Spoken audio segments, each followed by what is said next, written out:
Rasul yang pertama pada kaumnya adalah Nabi Nuh. Wa akhiruhum Muhammad sallallahu alaihi wasallam, dan Rasul yang terakhir adalah Nabi Muhammad sallallahu alaihi wasallam.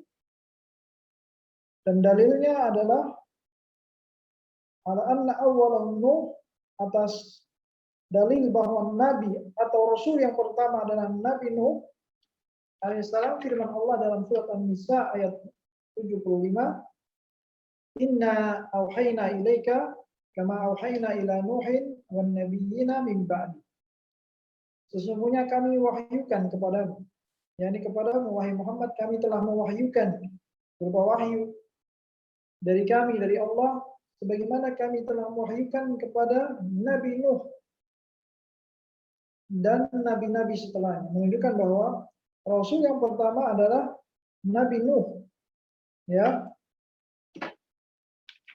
Nabi Nuh alaihissalam.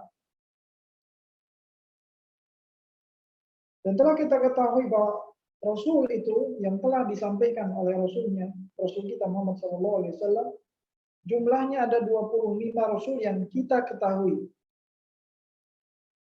Yang kita diberikan kabar tentang Nabi dan Rasul jumlahnya 25. Yang Allah kabarkan dalam Al-Quran dan juga Rasul SAW kabarkan dalam hadis. Sedangkan jumlah Nabi dan Rasul yang tidak diberitahukan oleh Rasul itu sangat banyak, ya. Sebagaimana disebutkan dalam sebuah hadis bahwa jumlah para nabi itu adalah 124.000 nabi. 124.000 nabi. Sangat banyak, ya. Sedangkan jumlah para rasul yang juga termasuk nabi itu jumlahnya 315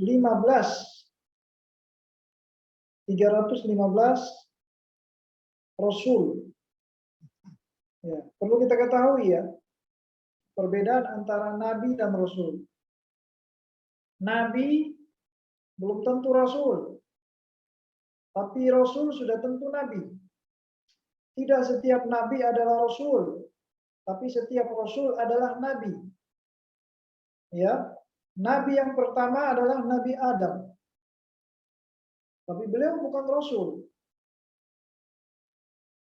Karena setelahnya masih ada Nabi Idris. Ya, yang bukan rasul. Sedangkan rasul yang pertama adalah Nabi Nuh. Dan perbedaan antara nabi dan rasul, para ulama telah menjelaskan bahwa nabi itu diutus hanya untuk dirinya sendiri. Ya, ingat, nabi diutus oleh Allah untuk dirinya sendiri dan tidak diperintahkan untuk menyampaikan dakwahnya kepada manusia. Ya, ini nabi. Nabi Allah utus tidak menyampaikan dakwahnya kepada manusia. Sedangkan Rasul Allah utus untuk menyampaikan dakwahnya kepada manusia dan kepada kaumnya. Seperti Nabi Nuh. Nabi Nuh setelah munculnya penyimpangan manusia, setelah timbulnya kesyirikan dilakukan oleh manusia di zamannya, maka Allah utus Nabi Nuh untuk menyampaikan kepada manusia penyimpangan mereka. Itu perbedaan yang pertama. Ya, Nabi Allah utus untuk dirinya sendiri dan untuk diamalkan oleh dirinya sendiri, tapi tidak diwajibkan untuk menyampaikan kepada manusia. Sedangkan Rasul Allah utus untuk dirinya dan juga untuk menyampaikan kepada manusia seluruhnya yang ada pada kaumnya. Seperti Nabi Nuh, Rasul yang pertama, diutus untuk menyampaikan kepada manusia, menyampaikan dakwahnya. Begitu juga Nabi Ibrahim diutus untuk menyampaikan pada manusia. Nabi Musa, Nabi Isa diutus untuk mendakwahkan kepada manusia. Nabi Saleh, Nabi Hud, dan lainnya, mereka adalah Rasul Mereka adalah rasul. Karena mereka diutus untuk menyampaikan kepada manusia agar manusia bertobat dari syirik, kembali kepada Allah, hanya beribadah kepada Allah. Ini rasul. Itu perbedaan yang pertama. Perbedaan yang kedua, nabi Allah utus tidak membawa syariat baru. Sedangkan rasul Allah utus dengan membawa syariat baru. Ya, itu perbedaan yang kedua. Jadi misalnya, kalau ada nabi setelah Nabi Musa,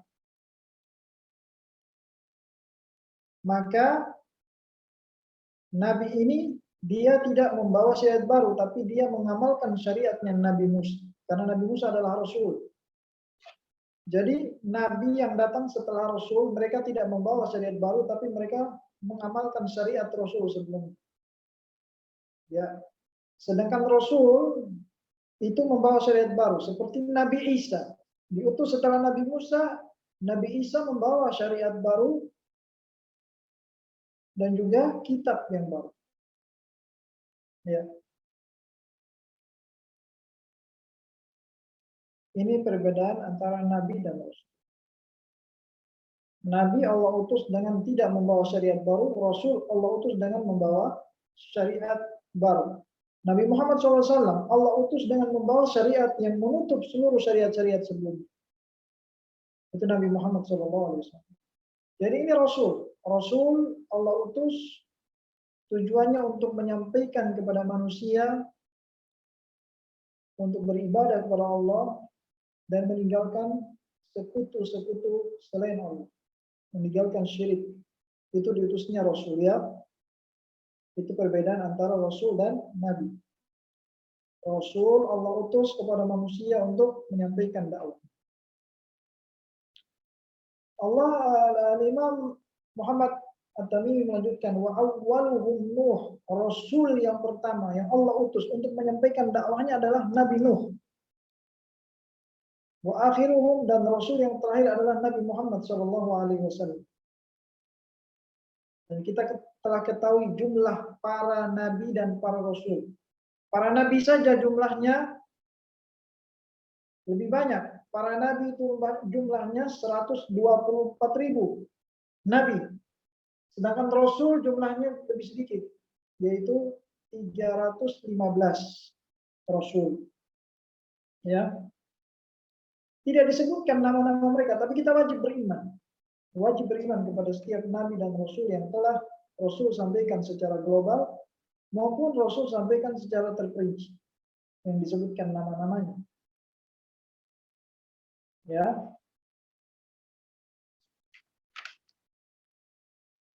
Dalilnya telah dijelaskan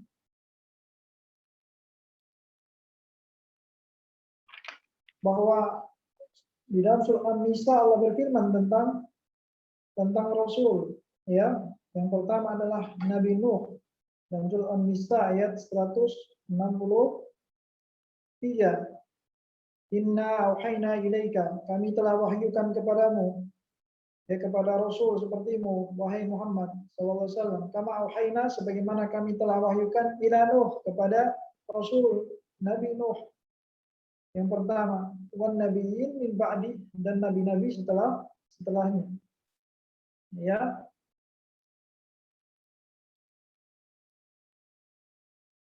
Jadi Allah menyebutkan nama-nama rasul setelah Nabi Nuh.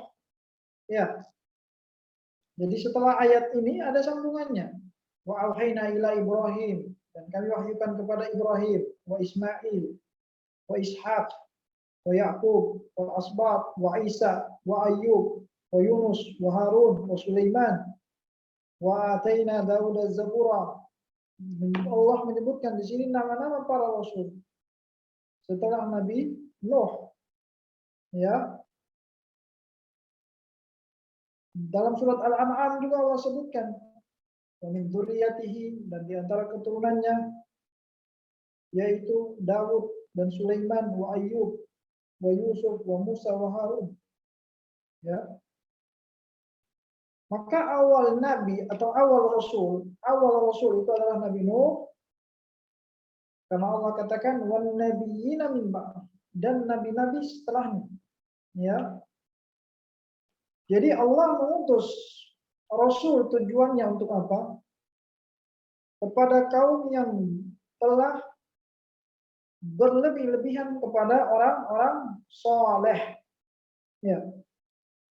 Syekh Abdul Razak, Syekh Saleh bin Al-Fauzan, beliau menjelaskan tujuan Allah utus Nabi Nuh alaihissalam sebagai awal Rasul karena di awal kali terjadinya kesyirikan.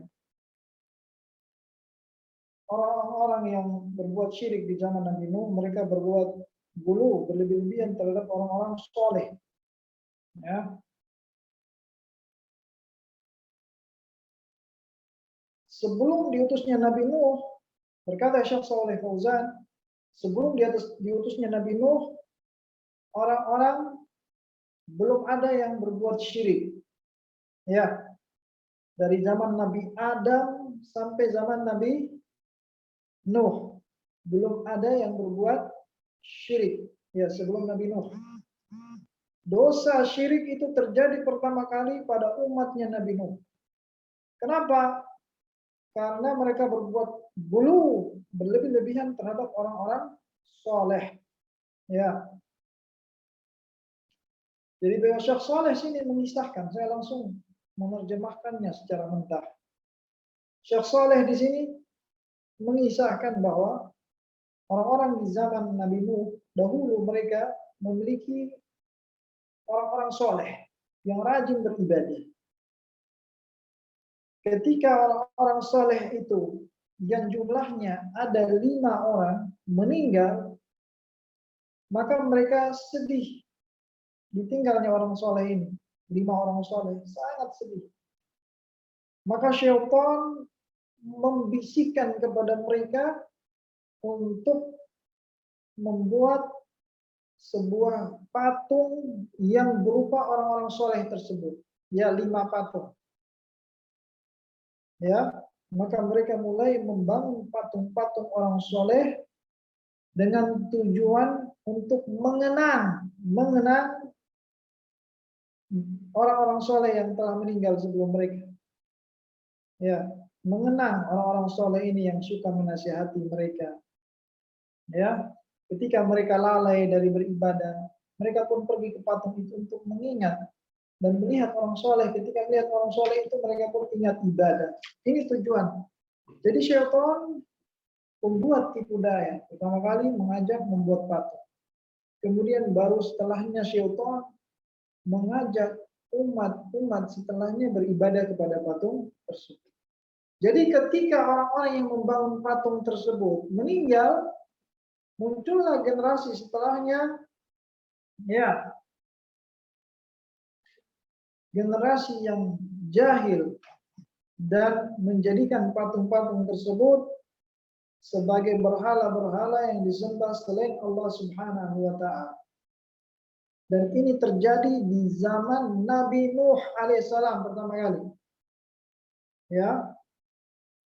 Dalam surat Nuh, Allah berfirman dalam surat Nuh ayat 23, "Wa qalu la tadharunna alihatakum wa la tadharunna waddan wa la suwa' wa la ya'uqa wa la yaghutha wa ya'uqa wa nasra." Allah berfirman tentang perkataan orang-orang yang beribadah kepada patung-patung tersebut. Ketika Nabi Nuh mengajak mereka untuk meninggalkan patung-patung tersebut, mereka katakan, janganlah kalian tinggalkan sesembahan kalian.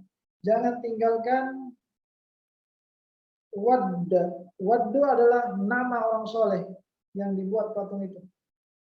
Wala suwa, jangan tinggalkan suwa. Suwa juga orang soleh yang dijadikan patung. Wala yagus, jangan tinggalkan juga yagus. Yagus orang soleh yang ketiga yang dijadikan patung. Wala ya'uq, wa ya'uq, jangan juga tinggalkan ya'uq. Ya'uq orang soleh. Dan Nasra. Nasra juga orang soleh. 5.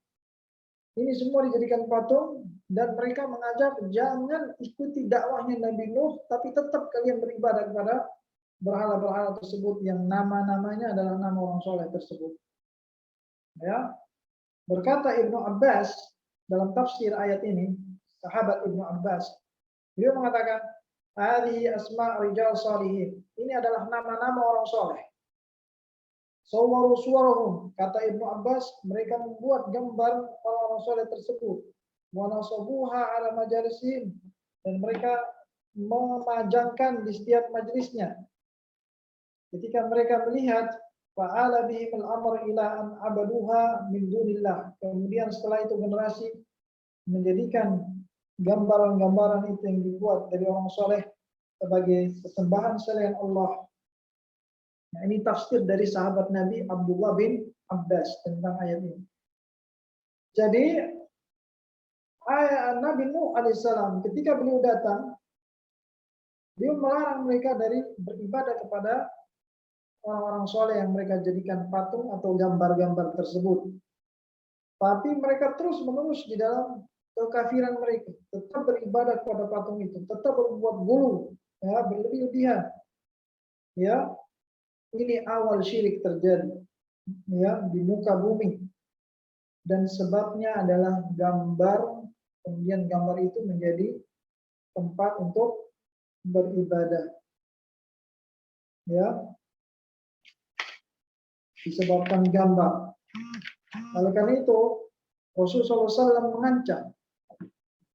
Jadi semua bermula dari lukisan-lukisan yang mereka lukiskan tentang orang soleh. Akhirnya, setelahnya orang-orang yang hidup setelahnya menyembah lukisan tersebut. Makanya Rasulullah SAW mengancam para pelukis. Beliau mengatakan, Inna asyaddan nasi adzaban indallah yaumal qiyamah al-musawwirun. Hadis diriwayatkan Bukhari dan Muslim. Sesungguhnya azab yang paling keras di sisi Allah pada hari kiamat itu bagi para penggambar. Maksudnya yang menggambar-gambar makhluk hidup, menggambar manusia, menggambar makhluk bernyawa. Ini orang yang paling berat azabnya di sisi Allah. Karena apa? Karena gambar-gambar itu terkadang menjadikan generasi setelahnya menyembahnya. Seperti di generasi di zaman Nabi Nuh. Ya, sebagaimana dalam hadis yang lain Rasulullah SAW mengatakan, Innal ladzina yasna'una hadhihi suwar yu'adzabuna yaumil qiyamah. Yuqalu lahum ahyu wa ma khalaqtum. Sesungguhnya orang-orang yang membuat lukisan-lukisan ini, yang menggambar gambar-gambar ini, kata Nabi, mereka akan diazab pada hari kiamat. Dan akan dikatakan kepada mereka di hari kiamat, hidupkanlah apa yang kalian gambar ini, apa yang kalian ciptakan.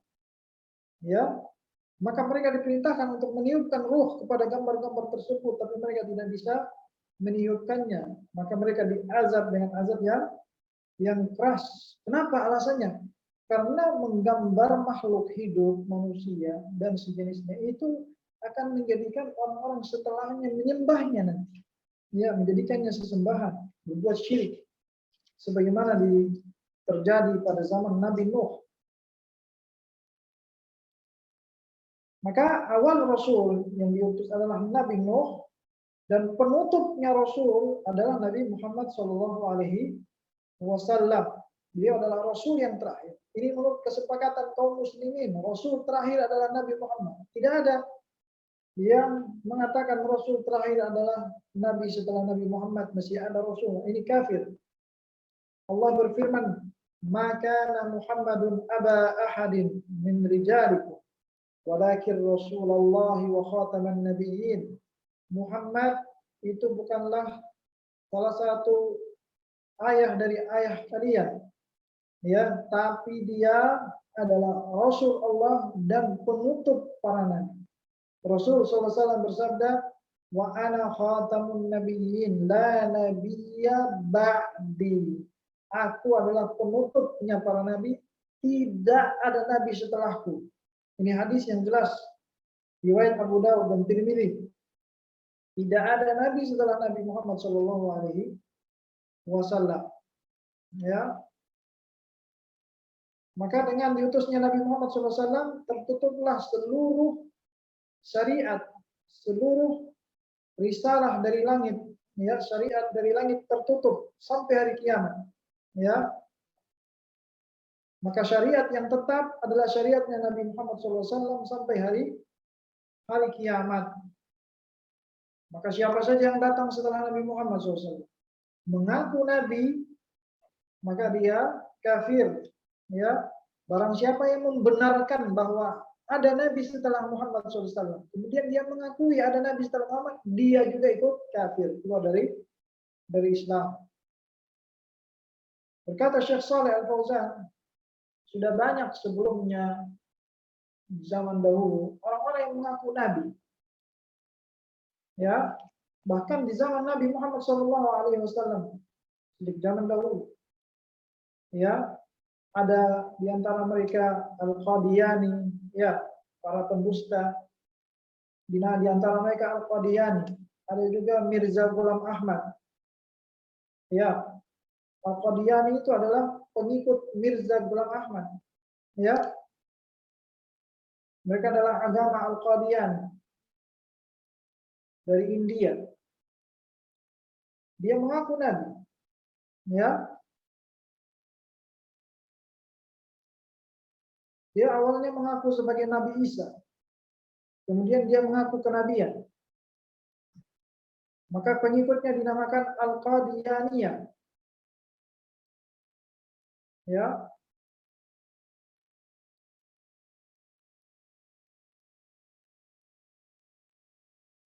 Dan mereka masih ada sampai sekarang, kelompok Ahmadiyah. Ya, atau pengikut Mirza Ghulam Ahmad. Rasulullah SAW telah mengingatkan kepada kita akan adanya nabi-nabi palsu. Beliau katakan, la taqumu as-sa'ah hatta yub'atsa dajjaluna kadzdzabun.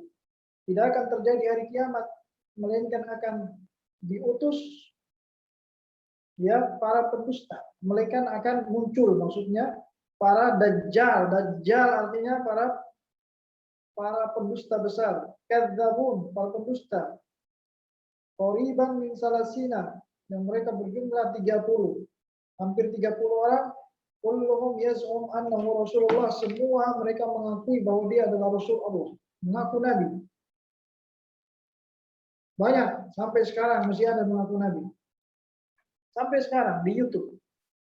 Di YouTube ada itu yang mengaku Nabi, orang Cina atau muka keturunan Cina dan seterusnya. Mereka adalah dajjal, para pendusta. Kemudian berkata Imam Muhammad At-Tamimi rahimahullah, wa kullu ummatin ba'atsallahu ilaihim rasulan min Nuhin ila Muhammad.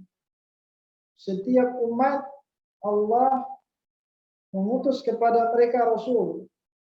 Setiap umat ada rasulnya. Dari Nabi Nuh sampai Nabi Muhammad SAW. Semua rasul-rasul ini yang Allah utus, berkata Syekh, berkata Imam, ya'muruhum bi ibadatillah wahdah. Semua mereka misinya sama, adalah memerintahkan mereka untuk beribadah kepada Allah wahdahu, satu-satunya, wa yanhahu, dan melarang mereka an ibadatit taghut, dari beribadah kepada selain Allah atau kepada taghut. Taghut artinya sesembahan selain Allah. Jadi semua rasul dakwahnya sama, mengajak manusia untuk beribadah kepada Allah semata dan melarang manusia dari beribadah kepada taghut atau selain Allah. Allah berfirman, "Walaqad ba'atsna fi kulli ummatin rasula an i'budullaha wajtanibut taghut." Dan kami telah utus kepada setiap rasul, setiap umat, seorang rasul yang mengajak hendaknya beribadah kepada Allah dan menjauhi taghut, yaitu sesembahan selain Allah Subhanahu wa taala. Ya. Jadi setiap umat ya, dari zaman ke zaman dakwahnya sama. Para nabi, para rasul dakwahnya sama. Satu, yaitu tauhid, mengajak manusia untuk mentauhidkan Allah dan mencegah mereka dari kesyirikan dan menyembah taghut. Taghut selain sesembahan selain Allah Subhanahu wa taala. Ya.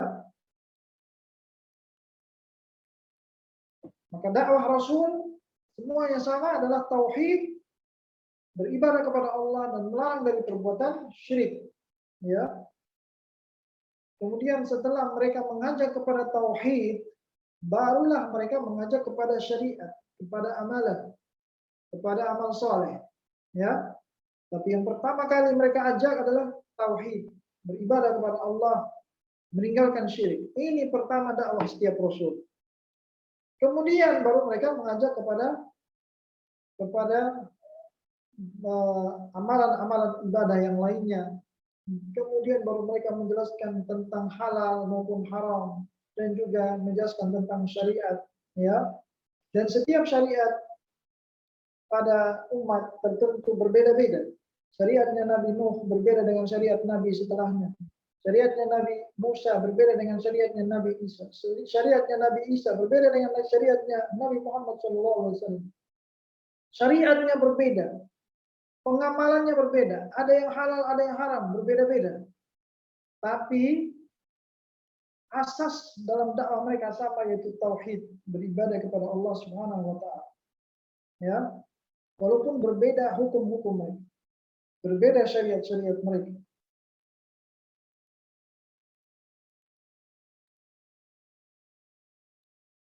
Maka walaupun perbedaan syariat mereka, tapi dalam urusan tauhid sama, ya. Asas dalam mereka adalah tauhid. Ya.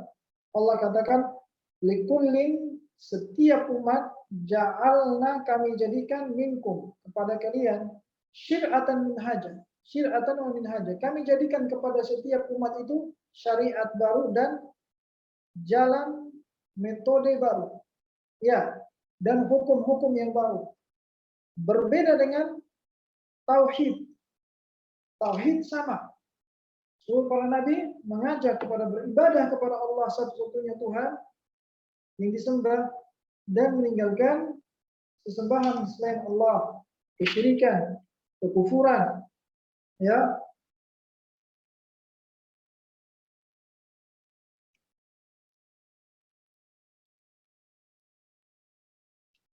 Kemudian Allah mengutus Rasul yang terakhir, Nabi Muhammad SAW. Maka Nabi Muhammad SAW sebagai penutup para Rasul juga penutup syariat-syariat sebelumnya. Ya, Rasul SAW, Muhammad SAW adalah menyambungkan dakwah Rasul sebelumnya. Apa itu? Tauhid, beribadah kepada Allah. Tetapi dalam urusan syariat, Allah menyempurnakan syariatnya untuk seluruh manusia. Dan sebagai penghapus syariat umat-umat sebelumnya, ya, maka seluruh syariat sebelumnya itu dihapus. Syariat Nabi Isa, syariat Nabi Musa, syariatnya Nabi Ibrahim, semuanya dihapus. Maka setiap orang yang sebelumnya mengikuti Nabi Musa, seperti orang Yahudi, begitu juga orang yang sebelumnya mengikuti Nabi Isa, seperti orang Nasrani. Maka setelah diutusnya Nabi Muhammad SAW, wajib mereka mengikuti Nabi Muhammad SAW dan mengikuti syariatnya, ya, sebagai penutup para nabi, ya. Maka siapapun dari kalangan Yahudi ataupun Nasrani yang mengatakan kami tidak mau beriman kepada Nabi Muhammad SAW, kami tetap beramal dengan yang ada di Injil atau yang ada di Taurat, tapi kami tidak mau beriman kepada Nabi Muhammad SAW, tidak mau mengikuti Al-Quran, maka dia kafir. Ya, Rasulullah SAW bersabda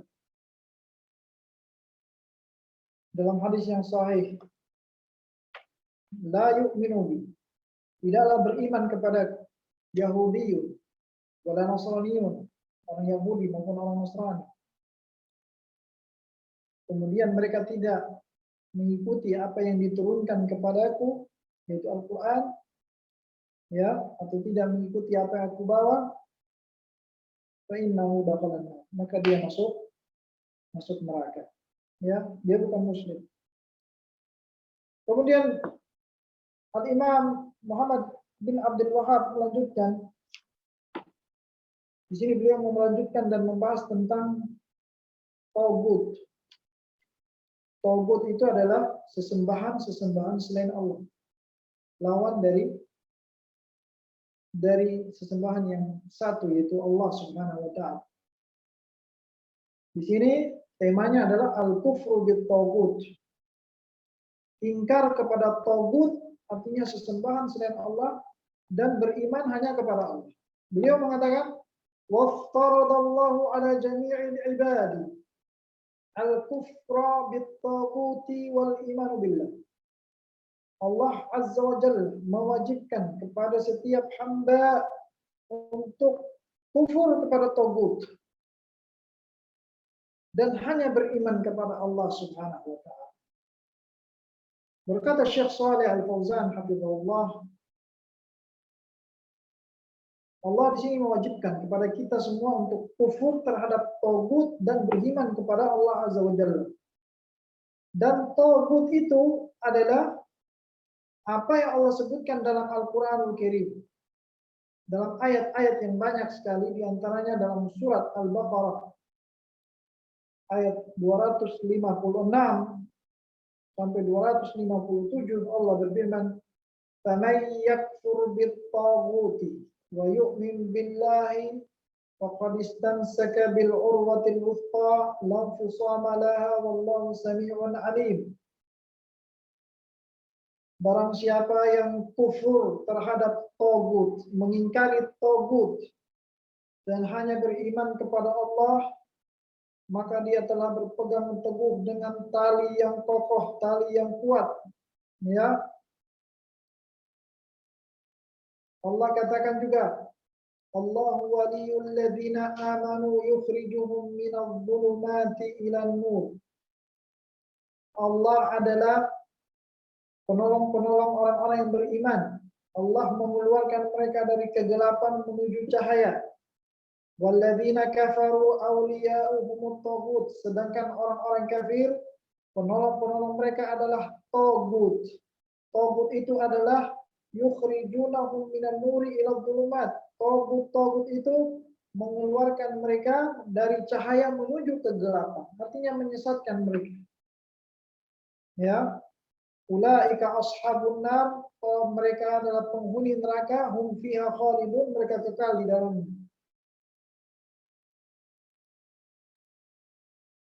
Allah juga katakan dalam ayat yang lain, alam tara ilal ladzina utu nasiban minal kitabi yu'minuna bil jibti wat tagut wa yaquluna lil ladzina kafaru haula'i ahda minal ladzina amanu sabila.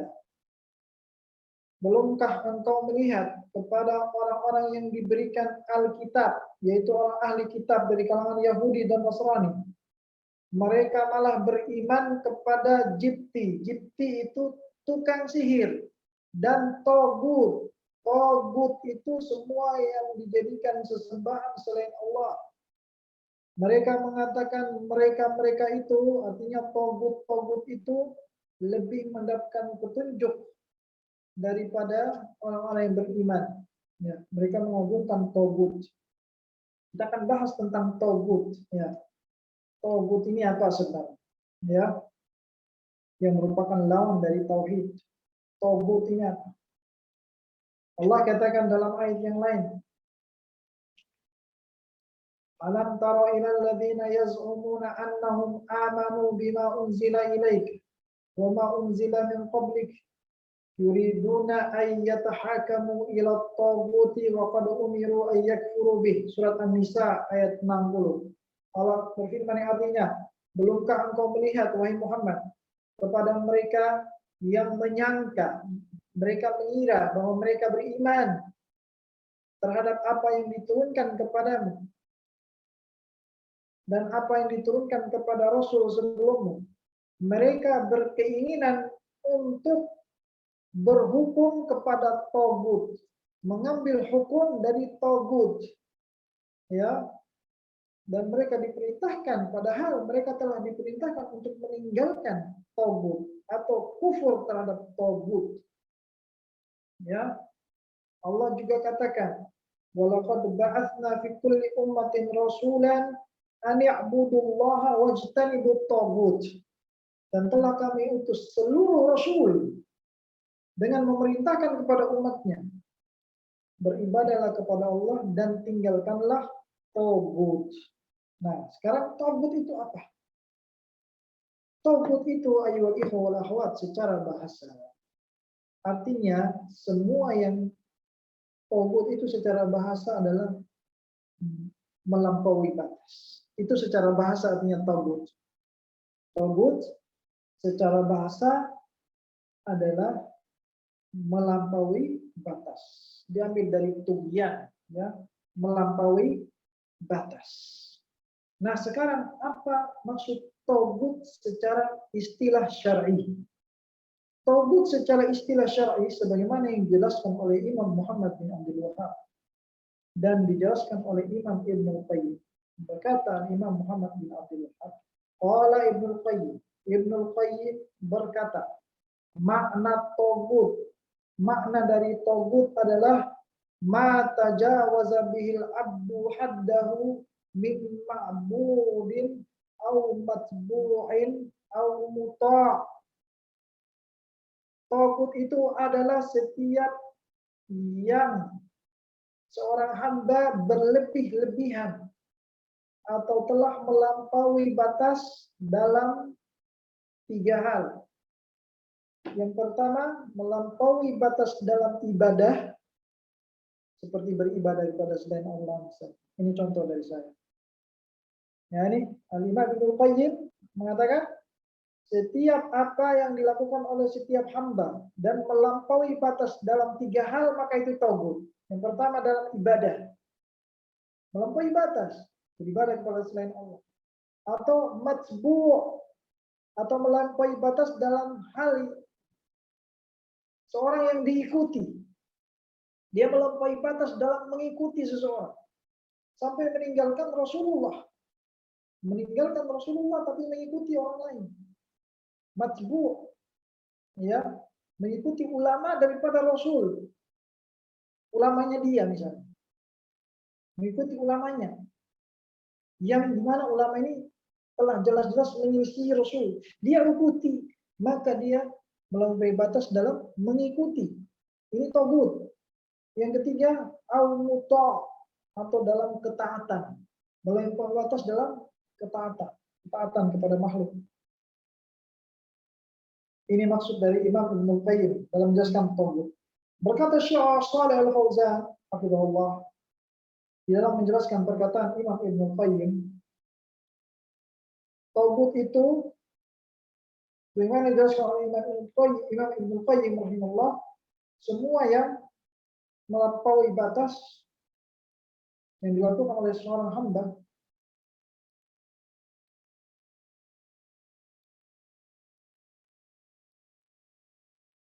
dalam perkara ibadah, ya, dalam perkara ibadah yang pertama, ya,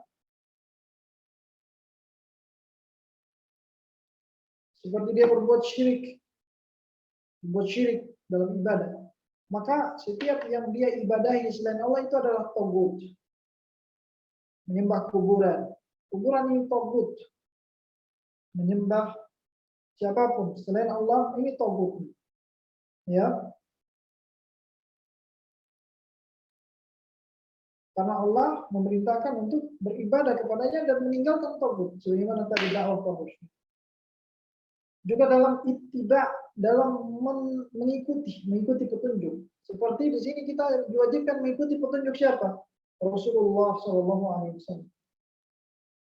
Siapa yang mengikuti petunjuk selain Rasul, maka dia telah menjadikan orang ini yang diikutinya sebagai togut. Seperti dia mengambil ulamanya atau orang tertentu, seperti orang Nasrani, orang-orang Nasara. Orang Nasrani menjadikan rahib sebagai yang diikuti selain Allah dan melampaui batas. Maka ini adalah togut. Ya. Begitu pula dalam ketaatan. Dia menjadikan orang lain sebagai orang yang menghalalkan apa yang diharamkan Allah. Dia mentaati orang lain berlebihan sampai melebihi ketaatannya kepada Allah. Seperti apa? Orang lain ini atau ulamanya menghalalkan apa yang diharamkan Allah, maka dia taati ulamanya. Atau mengharamkan apa yang dihalalkan Allah, dia ikuti itu yang dilakukan ulamanya. Maka dia telah menjadikan ulamanya sebagai togut, sesembahan selain Allah. Ya, siapa saja yang melampaui batas dalam 3 hal tadi, dalam ibadah, dalam mengikuti, dalam ketaatan, maka dia telah togut. Dia telah mengikuti togut dan dia adalah togut. Ya,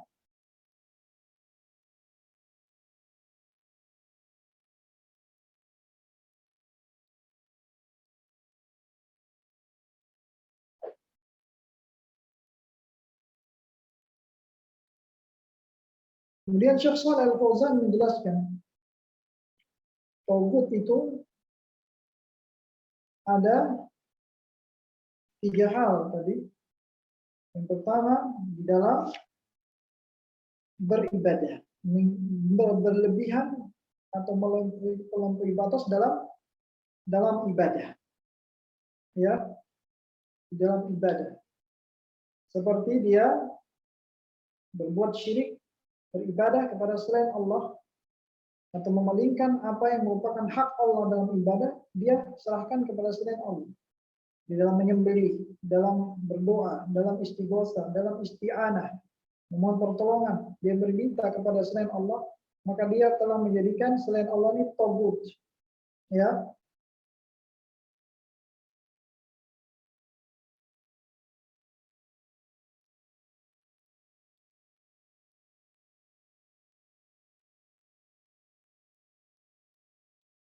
dan banyak ini terjadi pada sebagian umat muslim.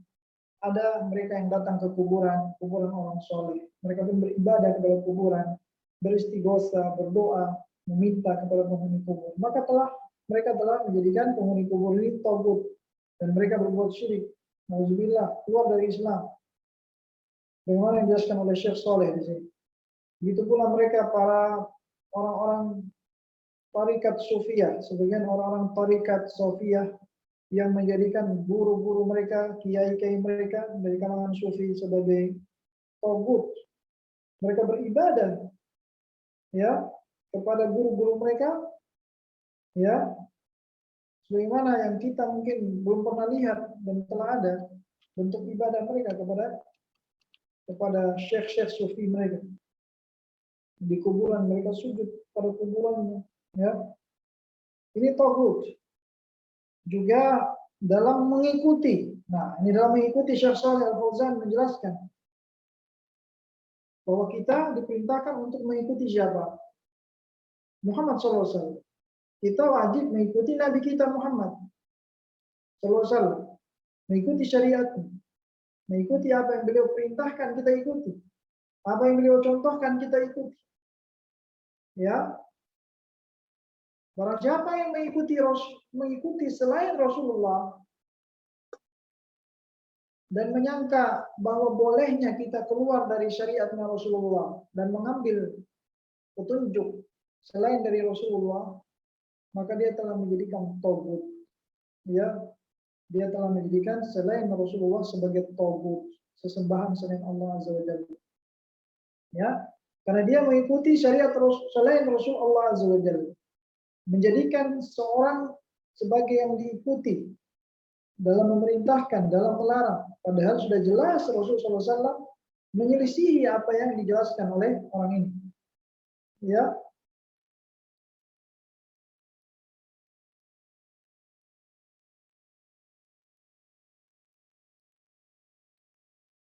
Di antara contohnya berkata Syekh Shalih Al Fauzan, para syekh-syekh sufi. Para syekh-syekh tarikat sufi itu ada mereka yang murid-muridnya sangat bergulu, berlebihan terhadap syekhnya. Mereka mengikuti petunjuk syekhnya yang jelas-jelas menyelisih petunjuk Rasulullah Sallallahu Alaihi Wasallam. Ya, sampai-sampai di dalam mentaati syekh mereka, mereka mengatakan, Innana lasna bihajatin ila Rasul, nahnu na'khudhu mimma akhadha minhu Rasul, wa naltaqi anillahi mubasyir. Bayangkan, Syekh Sufiyah mengatakan, kami sudah tidak membutuhkan lagi Rasul Nabi Muhammad SAW. Karena kami ini telah mengambil langsung dari Allah, bukan dari Rasul lagi. Berdasarkan keyakinan mereka. Mereka meyakini bahwa Rasul itu mengambil syariat langsung dari melalui malaikat Jibril. Sedangkan kami, kata mereka, kami mengambil langsung dari Allah. Ya.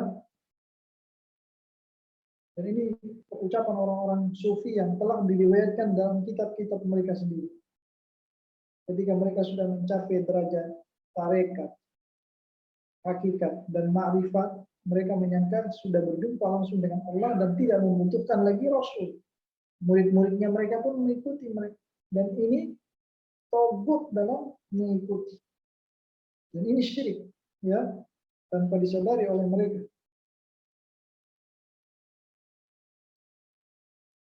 Maka tidak ada ya ikhwan jalan menuju Allah, melainkan melalui jalannya Rasulullah SAW. Semua yang dikatakan oleh orang-orang sufi, tarekat sufi, bahwa kami mengambil langsung dari Allah melalui mimpi dan seterusnya, ini dusta, bohong, tidak ada. Ya, itu adalah tipu daya syaitan. Tidak ada jalan petunjuk melainkan melalui Rasulullah SAW.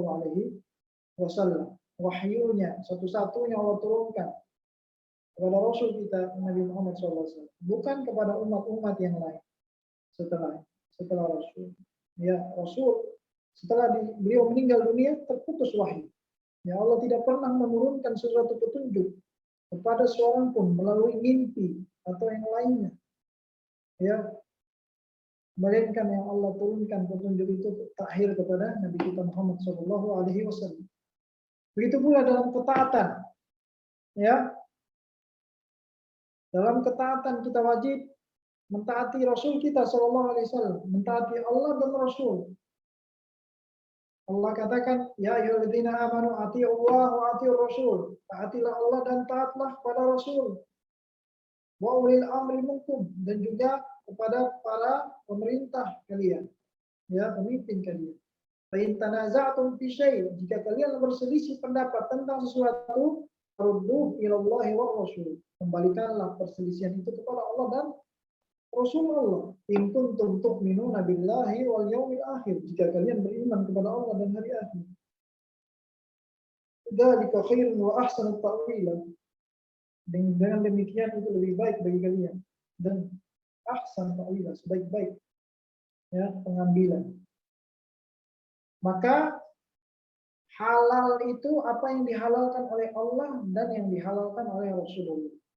Dan haram itu apa yang diharamkan oleh Allah dan apa yang diharamkan oleh Rasulullah SAW. Maka semua hukum dan ketaatan harus kepada Allah Azza wa Jalla, kembali kepada Allah dan kepada Rasul. Maka siapa saja yang mengambil hukum dari selain Allah, seperti menghalalkan dan mengharamkan, dia mengambil dari selain Allah, maka dia kafir. Maka dia keluar dari Islam, dia musyrik. Seperti dia mentaati seseorang di dalam menghalalkan apa yang diharamkan oleh Allah, atau mengharamkan apa yang dihalalkan oleh Allah. Dia mengikuti dan mengatakan ini halal, bukan haram. Padahal sudah jelas-jelas Allah katakan haram misalnya. Maka dia musyrik. Dia telah syirik dalam ketaatan. Ya, ingat, syirik itu ada dalam ketaatan juga. Seperti menghalalkan apa yang diharamkan Allah dan mengharamkan apa yang dihalalkan Allah. Ya. Dan ini adalah syirik-syiriknya orang-orang umat sebelum Nabi Muhammad juga, yaitu orang-orang Nasrani, ahli kitab. Mereka menghalalkan apa yang diharamkan Allah berdasarkan taatnya mereka kepada rohib mereka, pendetanya mereka. Ya.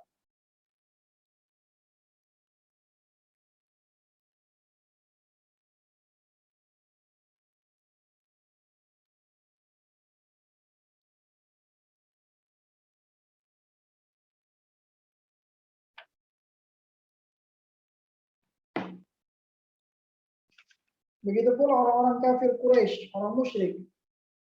Mereka juga telah menjadikan pembesar-pembesar mereka sebagai togut dalam menghalalkan dan mengharamkan. Mereka mengatakan, orang-orang jahiliyah dahulu, mereka katakan bangkai itu halal. Siapa yang bilang haram? Bangkai hewan kambing yang mati tanpa disembelih menurut mereka halal. Ya, mereka katakan halal karena Allah telah menyembelih bangkai-bangkai tersebut. Maka mereka pun mengatakan halal. Ini halal bagi kami, kata orang musyrik. Bahkan lebih halal dari apa yang kalian sembelih. Mereka katakan kepada orang beriman, lebih halal bangkai ini daripada apa yang kalian sembelih. Karena bangkai ini yang sembelih adalah Allah. Sedangkan kambing itu yang sembelih adalah kalian. Ya, makanya turun ayat Allah Subhanahu wa taala membantah mereka. Ya, wala ta'kulu mimma lam yuzkar ismullahi alaihi wa innahu lafisq. Janganlah engkau makan dari sembelihan yang tidak disebutkan nama Allah, karena itu adalah dosa. Ya, kenapa fisik di sini? Fisik di sini adalah karena itu adalah khuruj an taatillah, keluar dari ketaatan kepada Allah Subhanahu wa taala. Ketika seorang menghalalkan bangkai, maka dia telah keluar dari ketaatan kepada Allah dan berbuat syirik dalam ketaatan. Karena dia menghalalkan apa yang Allah haramkan. Apapun yang Allah haramkan, seperti dia katakan babi hukumnya halal. Maka siapa saja yang mentaati orang yang mengatakan babi hukumnya halal, maka dia telah berbuat togut. Dia menghalalkan haram dan berbuat syirik dalam ketaatan. Nauzubillah. Ya,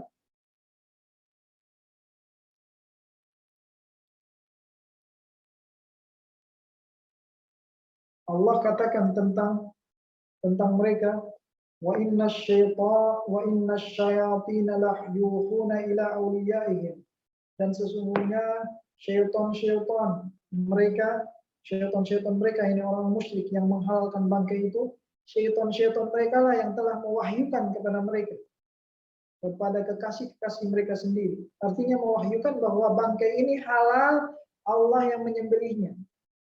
Ya, yang mewahyukan itu syaitan, bukan wahyu dari Allah. Kemudian Allah katakan, wa in ata'tumuhum innakum lamusyrikun. Kalau engkau taat kepada mereka, yakni dalam menghalalkan apa yang Allah haramkan, sungguh kalian telah berbuat syirik.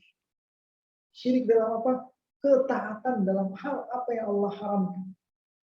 Ya, dalam menghalalkan apa yang Allah haramkan, atau sebaliknya, mengharamkan apa yang Allah halalkan. Ya, maka ini semua syirik.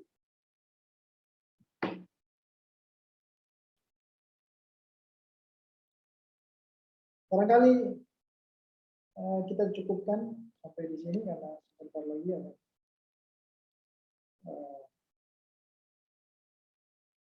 ada safar. Beberapa pertanyaan kita buka berkenaan dengan pembahasan kita tadi. Tafadhol, silahkan. Sallallahu wasallam ala nabiyina Muhammad wa ala alihi wa sahbihi ajma'in. Baik, Ustaz. Alhamdulillah tadi kita sudah mendengarkan materi tentang kajian pada malam hari ini. Selanjutnya kita masuk pada sesi pertanyaan. Tafadhol bagi antum yang mau bertanya bisa melalui chat atau bisa langsung pakai fitur mic. Di sini ada pertanyaan Ustaz yang pertama. Bismillah. Assalamualaikum warahmatullahi wabarakatuh. Semoga Allah selalu merahmati Ustaz, seluruh ulama dan kaum muslimin. Amin ya rabbal alamin. Tolong Ustadz berikan kami nasihat agar menjaga dan menguatkan iman dan akidah kami di zaman fitnah ini. Syukran jazakallahu khairan katsiran wa barakallahu fiik. Nasihat ketika kita berada di zaman fitnah ini, yaitu nasihatnya Rasulullah Shallallahu Alaihi Wasallam. Ya, beliau Shallallahu Alaihi Wasallam telah menyampaikan sejak zaman dahulu. Ya, beliau Shallallahu Alaihi Wasallam di akhir mendekati wafat beliau menjelaskan ya bahwa di akhir zaman nanti akan datang suatu zaman yang dimana fitnah akan semakin besar. Ya, siang seperti malam, malam seperti siang. Artinya syubhat-syubhat itu semakin tidak terlihat. Maka kita kaum muslimin diwajibkan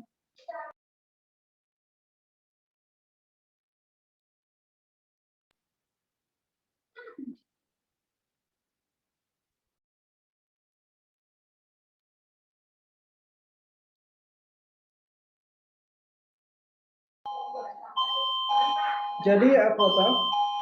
Kita diwasiatkan oleh Rasulullah SAW. Dia mengatakan, "Alaikum bisunnati wa sunnatil khulafair rasyidin al-mahdiyyin."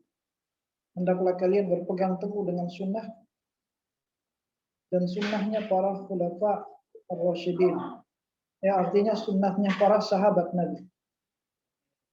Kalau kita ingin kembali kepada di atas istiqamah, di atas kebenaran, hendaknya kita istiqamah di atas Al-Quran dan Sunnah dan jalannya para sahabat, para salafus soleh. Tidak boleh kita memahami Al-Quran dan Sunnah dengan pemahaman kita sendiri.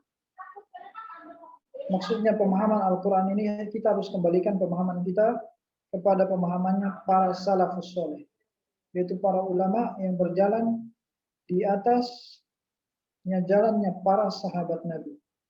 Pemahaman Al-Quran kita dan hadis kita harus kembalikan kepada para salaf.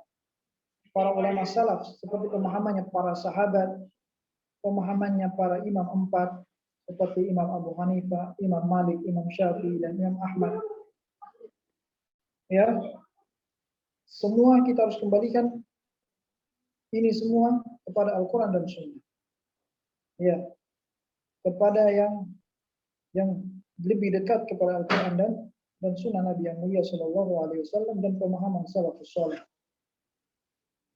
Kemudian hendaknya kita selalu berdoa kepada Allah untuk memperbaharui niat kita, karena niat kita terkadang berbolak-balik.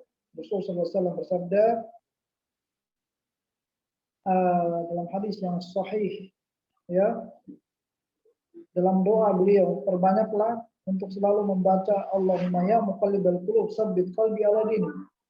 Ya Allah yang membolak-balikan hati, teguhkanlah hatiku di atas agama, menjalankan agama Islam.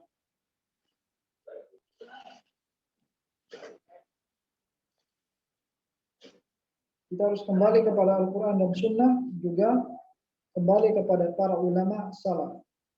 Ini metode yang terus dijaga oleh kita.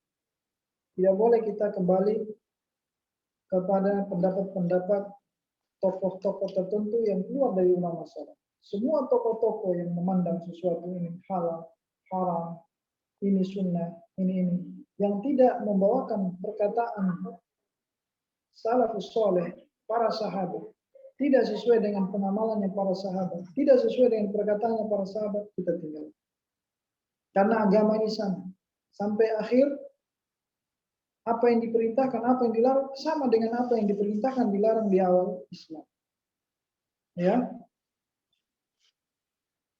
Wallahu a'lam.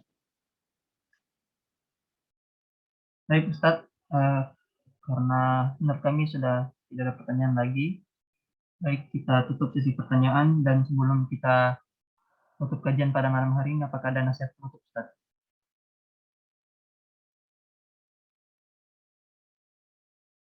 Baik, kalau tidak ada pertanyaan,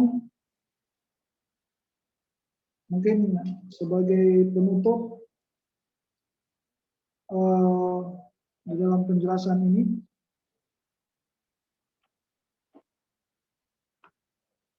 yaitu hendaknya kita selalu mendengar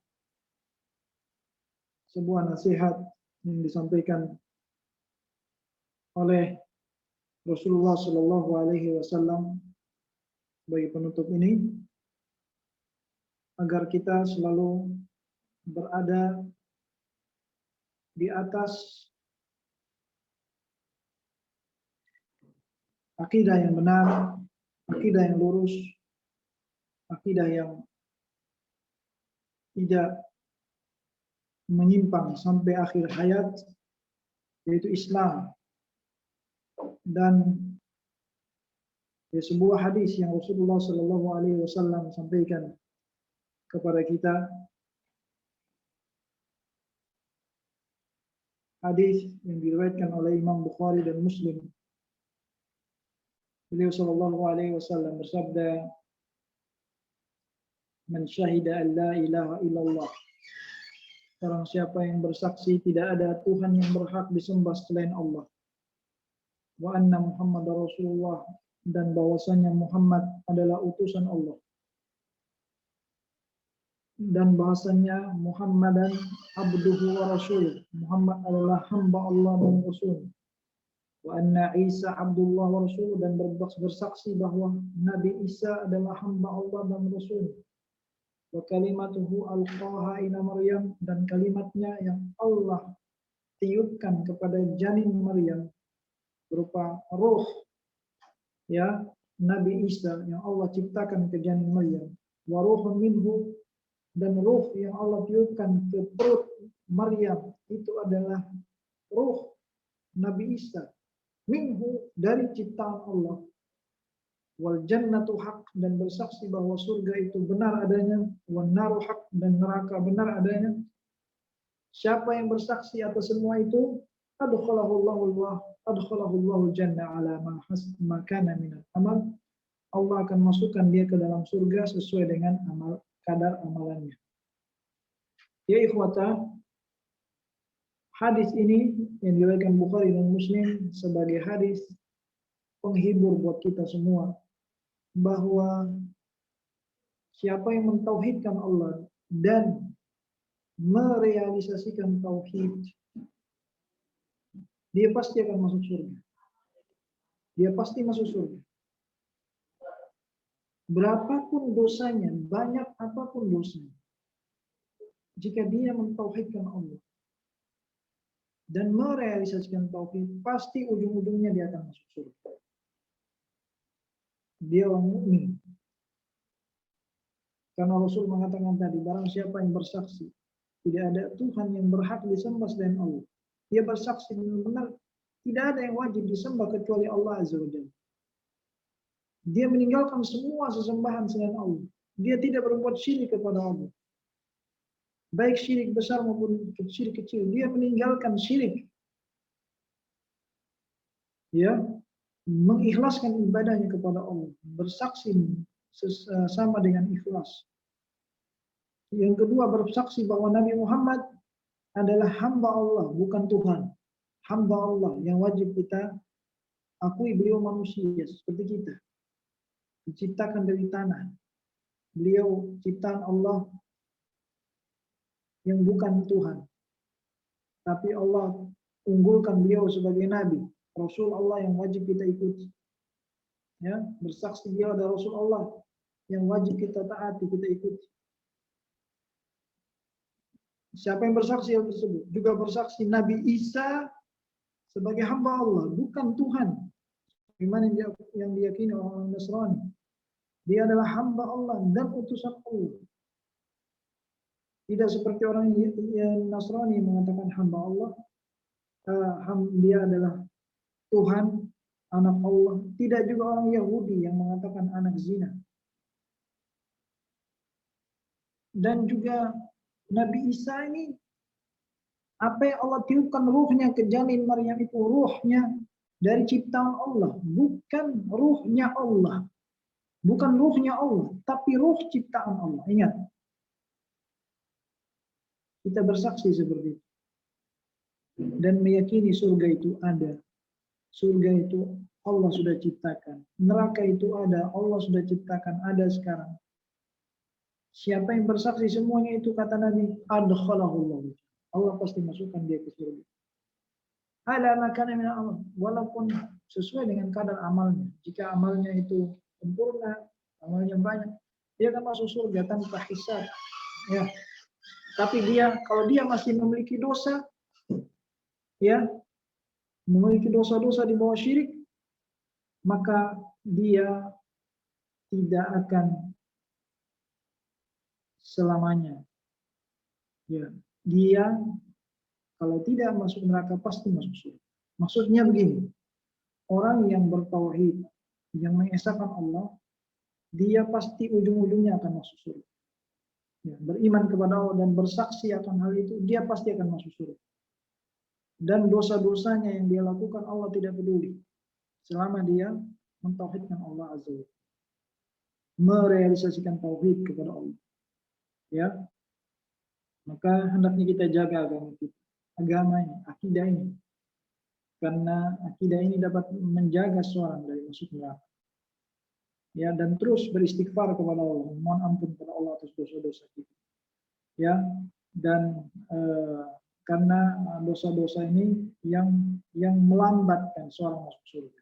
Ya, membuat seorang terlambat masuk surga. Dosa-dosa ini yang menghalangi seorang untuk cepat masuk surga. Ya, dosa-dosa ini yang dilakukan orang yang bertauhid itu ada dua kemungkinan. Bisa Allah ampuni langsung masuk ke surga, atau bisa Allah hukum dia di neraka dulu, tapi dia tidak kekal di neraka dan ujung-ujungnya masuk surga. Tapi ingat, azab neraka itu ya sangat berat, ya sangat lama. Nah, kita harus terus kembali istighfar, sebagaimana Rasulullah SAW beristighfar tiap harinya 100 kali.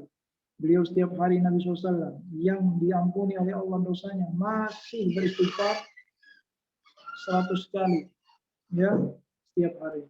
Maka 3 hal yang apabila kita konsekuen, kita akan menjadi orang yang bahagia, insya Allah. Pertama, apabila kita diberikan, kita bersyukur. Kedua, jika kita mendapatkan musibah, kita bersabar. Dan yang ketiga, jika kita berdosa, kita istighfar. Ini tanda kebahagiaan, ikhwan. Tanda kebahagiaan seorang muslim, sebagaimana yang dikatakan oleh sahabat Nabi Umar bin Khattab. Tanda kebahagiaan itu 3. Jika diberikan, dia bersyukur. Jika dia dapat musibah, dia bersabar. Yang ketiga, jika dia berdosa, dia istighfar. Ya, maka hendaknya kita selalu istighfar kepada Allah. Mohon ampun dari semua dosa-dosa setiap harinya 100 kali. Ya, apa susahnya mengucapkan astagfirullah, astagfirullah, astagfirullah. Lisan ini ringan, tapi yang membuat berat adalah hawa nafsu. Ya, padahal ucapan yang ringan ini dapat menghapus dosa seorang. Ya, karena setiap hari kita berbuat kesalahan dan dosa.